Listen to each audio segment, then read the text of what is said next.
વડાપ્રધાન નરેન્દ્ર મોદીએ સોમનાથ મહાદેવના દર્શન કર્યા તો શાસ્ત્રોક્ત વિધિથી મહાદેવની પૂજા અર્ચના કરી તો પૂજા કરવામાં આવી। પીએમ મોદીએ સોમનાથ મંદિરમાં દર્શન કર્યા બાદ પૂજા અર્ચના કરી। પીએમ મોદી સોમનાથ મહાદેવના દર્શન કરી પૂજા પ્રાર્થના કરી છે કે જેઓ જામનગરમાં વનતારાની મુલાકાત લઈને સોમનાથ પહોંચ્યા હતા। વડાપ્રધાન નરેન્દ્ર મોદી ગુજરાતના પ્રવાસે છે ત્યારે આજે પીએમ મોદી સોમનાથ મહાદેવના દર્શન કરી પૂજા પ્રાર્થના કરી।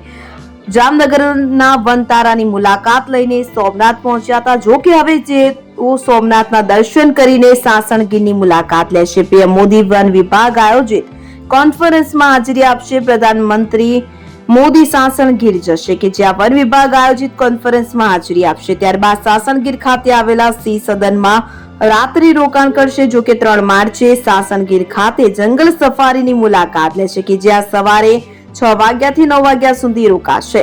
10 વાગ્યે વન વિભાગની નેશનલ કોન્ફરન્સમાં હાજરી આપશે। કોન્ફરન્સ બાદ વડાપ્રધાન મોદી ગીર હેલિકોપ્ટર પહોંચશે। ગીર હેલિપેડથી સીધા રાજકોટ એરપોર્ટ પહોંચશે। રાજકોટ એરપોર્ટથી પીએમ મોદી 2 વાગ્યે દિલ્હી જશે।